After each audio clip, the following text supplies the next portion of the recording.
Segunda Samuel, capítulo 3. Durou muito tempo a guerra entre a casa de Saul e a casa de Davi. Davi se fortalecia cada vez mais, enquanto a casa de Saul se enfraquecia. Em Hebrom nasceram filhos a Davi. O primogênito foi Amon, de Aionoã, a Jeelelita. O segundo foi Gileade, de Abigail, viúva de Nabal, o carmelita. O terceiro foi Absalão, filho de Maaca, filha de Talmai, rei de Gesur. O quarto foi Adonias, filho de Agite. O quinto foi Cefatias, filho de Abital. O sexto foi Itreão, de Eglá, mulher de Davi. Esses filhos de Davi nasceram em Hebrom.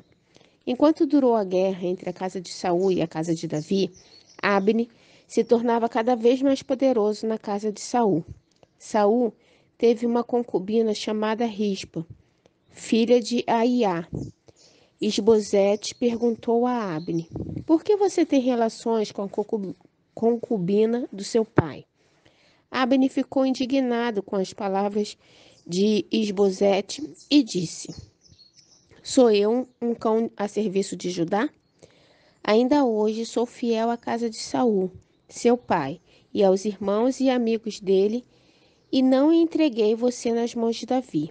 No entanto, hoje você quer culpar por causa dessa mulher. Que Deus me castigue se eu não fizer por Davi o que o Senhor lhe prometeu. Transferindo o reino da casa de Saul e estabelecendo o trono de Davi sobre Israel e sobre Judá, desde Dan até Berseba. E Isbosete não pôde dizer nada a Abne, porque tinha medo dele. Então Abne enviou mensageiros a Davi, dizendo: De quem é a terra? Faça uma aliança comigo, e eu o ajudarei a fazer com que todo Israel se junte a você. Davi respondeu: Muito bem, farei uma aliança com você, porém uma coisa exijo. Quando vier falar comigo, você não verá a minha face, se primeiro não me trouxer Mical, filha de Saul.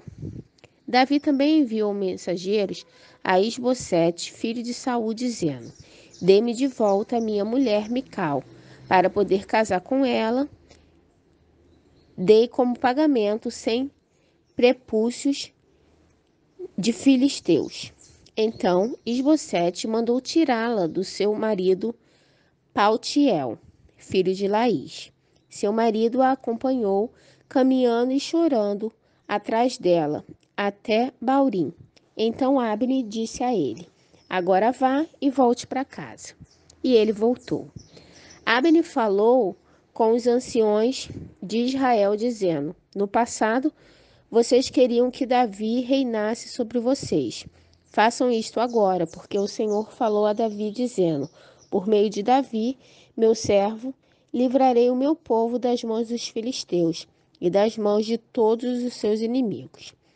Abne falou também com a tribo de Benjamim, e então ele foi dizer a Davi, em Hebrom, tudo que agradava a Israel e a toda a casa de Benjamim. Abne foi falar com Davi em Hebrom, e 20 homens estavam com ele. Davi ofereceu um banquete a Abne e aos homens que tinham vindo com ele.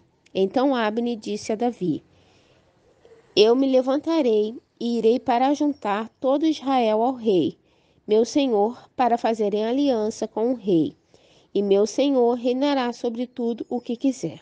Então Davi deixou que Abne partisse, e ele se foi em paz.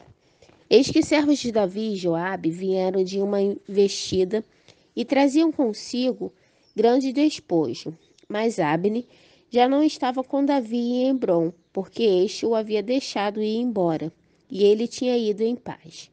Quando Joabe chegou com toda a tropa que estava com ele, disseram-lhe: Abne, filho de Ner, veio falar com o rei, que deixou que ele fosse embora em paz.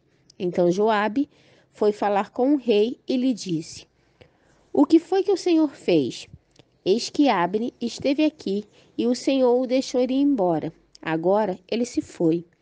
O Senhor bem conhece Abner, filho de Ner. Veio para enganá-lo, para observar os seus movimentos e sondar todos os seus planos. Ao sair da presença de Davi, Joabe enviou mensageiros atrás de Abner e eles o trouxeram de volta, desde a cisterna de Sirá, sem que Davi soubesse.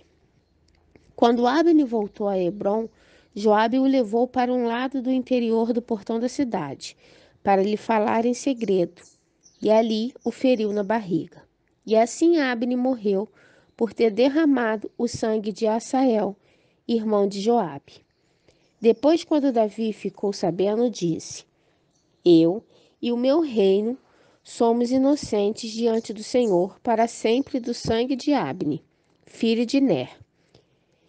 Que este sangue caia sobre a cabeça de Joabe e sobre toda a casa de seu pai. Que nunca falte na casa de Joabe quem tenha corrimento, quem seja leproso, quem se apoie em muleta, quem caia à espada, quem necessite de pão. Assim, Joabe e seu irmão, Abissai, mataram Abner, porque este tinha matado Asael, o irmão deles, na batalha de Gibeão. Então Davi disse a Joabe e a todo o povo que estava com ele: Rasguem as suas roupas, vistam-se de panos de saco e façam lamentação por Abner. E o próprio rei Davi, seguindo o caixão, sepultaram Abner em Hebrom. O rei levantou a voz e chorou junto à sepultura de Abner, e todo o povo também chorou. E o rei fez a seguinte lamentação por Abner: Por que Abner teve de morrer como se fosse um tolo? As suas mãos não estavam atadas, nem estavam acorrentadas os seus pés. Você caiu como quem cai diante dos filhos da maldade. E todo o povo chorou, muito mais por ele. Então todo o povo veio fazer com que Davi comesse pão, sendo ainda dia. Mas Davi fez este juramento: Que Deus me castigue severamente se eu provar pão ou qualquer outra coisa antes que o sol se ponha. Todo o povo notou isto e aprovou essa atitude, assim como aprovava tudo o que o rei fazia. Naquele dia, todo o povo e todo Israel ficaram sabendo que o rei não tinha nada a ver com a morte de Abner, filho de Ner. Então o rei disse aos seus servos: Saibam que hoje caiu em Israel um príncipe e um grande homem. Hoje sou fraco, embora ungido rei. Esses homens, os filhos de Zeruia, são mais fortes do que eu. Que o Senhor retribuiu ao que fez este mal, como ele merece.